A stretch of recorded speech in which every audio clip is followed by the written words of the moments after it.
Et bonjour à tous. Aujourd'hui, je fais une nouvelle vidéo sur un sujet qui me tient à cœur, qui est au fond la notion de la vie qui broie. C'est-à-dire une notion, en fait, qui moi, personnellement, me fait prendre conscience que en permanence, les forces qui sont les nôtres seront toujours broyées par la vie. En fait, sont broyées soit par des égos, soit par des systèmes de compétition, soit par des désirs de montrer qu'on pense plus vite, plus fort, etc. Et je trouve ça très dur et très violent, parce que moi, dans mon cas, j'ai sûrement une sorte de mélange de neuroatypicité avec ce qu'on appelle peut-être une forme de haut potentiel, mais il n'empêche que je reste neuroatypique. Et en permanence, en fait, je trouve que c'est très rare de rencontrer en fait des personnes, des égos, qui soient réellement, je sais pas comment dire, attentifs dans l'écoute. La plupart en fait des gens qu'on rencontre, que je rencontre, ils sont toujours en fait dans leurs égos, toujours. Ils sont toujours dans le moi-je, ils sont toujours dans... et en fait, c'est terrible parce que ça amène, pour moi en tout cas, ça amène une forme de vie où soit en fait on a envie d'être silencieux toujours, en fait, tout le temps, comme le héros de Perfect Day, à qui apparemment je ressemble un peu, de Wim Wenders. Soit en fait on est toujours en lutte, comme quelqu'un comme Mélenchon. Mais la réalité, c'est que tous ces gens-là, en fait, ils font que parler, et en fait, ils disent tout le contraire de ce qu'ils font. Genre, il y a des gens qui prônent la simplicité, mais en fait, ils sont égocentriques comme pas possible, en fait. Et en fait, leur seul but, c'est de lisser tout le monde, que tout le monde soit pareil, qu'il n'y ait pas d'aspérité.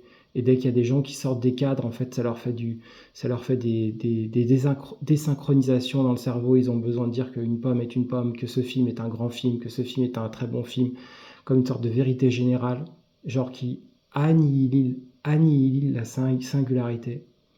C'est effrayant en fait. Je trouve qu'il y a quelque chose d'effrayant, et ce qui est d'autant plus effrayant, je trouve, c'est que le monde n'a de cesse de se développer comme ça, et les traces qu'on a des artistes comme Lynch, Kubrick, en fait, c'est quand même des gens qui sont sur des îlots, et moi je les adore. Mais il n'empêche, je trouve que, quelque part, personnellement, je trouve que pour être armé vraiment face à la vie, heureusement qu'il y a la philosophie aussi, parce que c'est penser de la résistance, ou alors justement des cinéastes comme Akira Kurosawa, parce que justement il faut aussi des gens comme ça, ce type d'artiste en fait.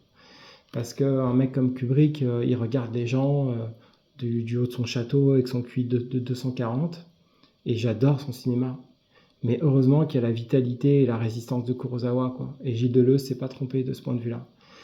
Et, euh, et voilà, je trouve que, ouais, très clairement, c'est quelque chose qui, je trouve, rend pas les choses faciles dans ce monde. Euh, j'ai pas vraiment d'équation pour le moment. Je sais pas encore trop. Je me retrouve en fait avec une forme d'intelligence qui est pas commune, qui est pas dans la norme, une sensibilité qui est sûrement hors norme, et des rapports au monde. Et en fait, c'est extrêmement difficile parce que en fait, c'est très dur de vivre dans un monde qui n'est pas comme celui des autres en fait. C'est vraiment quelque chose de très très difficile quoi. En permanence et d'avoir compensé et en même temps de devoir pas manier des paysages pour qu'il n'y ait pas de mélancolie, pas de nostalgie. En fait, c'est un niveau à atteindre qui est stratosphérique, quoi. Et je trouve que c'est dur parce que parfois je me dis, mais en fait, il faudrait que j'ai une vie seule, quoi. Une vie complètement seule, où je me connecterai aux gens, mais seul, parce qu'en fait, je ressens un tel niveau de différence avec 98%, 99% des gens. Donc c'est vraiment difficile. Demain, je suis assez content, au moins, quoi, demain, en tout cas, dans un avenir assez proche, je vais pouvoir être un peu plus aidé déjà, pour essayer de mieux comprendre, mais il n'empêche que ça reste assez difficile, quoi. Je trouve que ça reste assez difficile. Et, euh, et je sais pas trop encore comment faire, comment me protéger, comment faire en fait. Euh, c'est compliqué.